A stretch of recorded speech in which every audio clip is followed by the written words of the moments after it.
আজকে বাবা তোমার জন্য টিফিন তৈরি করছে।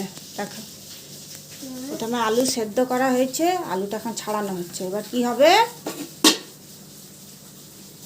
চলো দেখবো এবার। হ্যাঁ, সো হ্যালো বন্ধুরা, welcome to our new vlog. তো আজকে সকাল থেকে শুরু হয়েছে টিফিন করার পালা।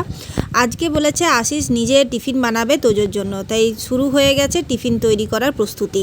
প্রথমেই যেটা দেখলে সেটা হচ্ছে আলু সেদ্ধ করে রাখা হয়েছে। দুটো আলুই ওর জন্য মানে ওর মতো করা হবে, আমাদের যদি থাকে হয় তাহলে ভালোই হয়। তার সাথে ম্যাগি লাগছে, তো ম্যাগিটাকে ভালো করে মানে গুঁড়ো করে নেওয়া হচ্ছে। খুব একটা গুঁড়ো নয়, একটু দানা থাকবে, মুখে লাগবে এই রকম।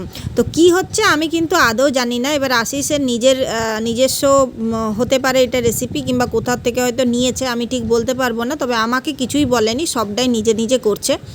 আলুটা খালি সিদ্ধ করে দিয়েছিলাম, তারপর দেখো আলুটাকে সামান্য নুন আর ওই ম্যাগি মশলা দিয়ে একটু মাখিয়ে নিচ্ছে টেস্টের জন্য। এই রেসিপিতে কি কি লাগছে একটু দেখিয়ে দিই। এই যে রইল আলু সেদ্ধ করে মাখা, আর ম্যাগি আর কর্নফ্লাওয়ার। তো এই দিয়েই হবে।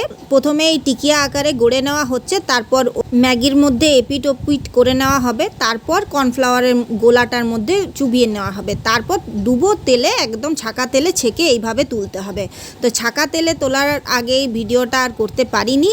মোট কথা ছেঁকে পর এই রকম একটা টিকিয়া আকার গড়ে উঠেছে, যেটা খেতে সত্যিই খুব সুন্দর হয়েছিল। আর তোজো এমনিতেই ম্যাগি এমনি কাঁচাই খেয়ে নেয়, তো কাঁচা যাতে না খায় তার জন্য একটু ভেজে দেওয়া হয়েছে আর কি। তো তার সাথে একটু সস দিয়ে দিলাম, ও খেতে খুবই পছন্দ করে। আর তেলে ভাজা জিনিস যে কারুরই পছন্দ, সেই রকম তোজোরও খুব পছন্দ। দেখতে যতটা ইয়াম্মি আর টেস্টি লাগছে, খেতে সত্যিই অসাধারণ হয়েছিল। আর তোজো তো আজকে টিফিন পুরো ফিনিশ করেই এসেছে, তো যার জন্য খুব ভালো লাগছে যে আজকে সকাল থেকে যে এই মেহনতটা সেটা আমাদের আজকে কাজে লেগেছে। যাই হোক, এই রকম স্ন্যাক্স তোমরা সকালে টিফিনেও দিতে পারো, এছাড়া বিকেলেও দেওয়া যেতে পারে, বা বিকেলেও টিফিন হিসাবে আমরা খেতে পারি। তবে হ্যাঁ, একটু ডুবো তেলে ছাকা জিনিস আর কি, তাই জন্য হয়তো হেলথ কনসিয়াস যারা তারা হয়তো এটা নেবে না, কিন্তু হ্যাঁ সেলো ফ্রাই করলেও একইভাবেই তৈরি হতে পারে। তো চেষ্টা করতে পারো, আর ট্রাই করলে অবশ্যই জানিও কেমন হয়েছে। তোমরা অবশ্যই কমেন্ট করে জানিও। আজকের মতো এইটুকুই, টাটা বাই বাই। ফিনিশ করে আসবে, ঠিক আছে? এদিকে দেখো, ফিনিশ করে আসবে। জো নতুন বটল, এই যে গিফটে পাওয়া নতুন বটল। হ্যাঁ।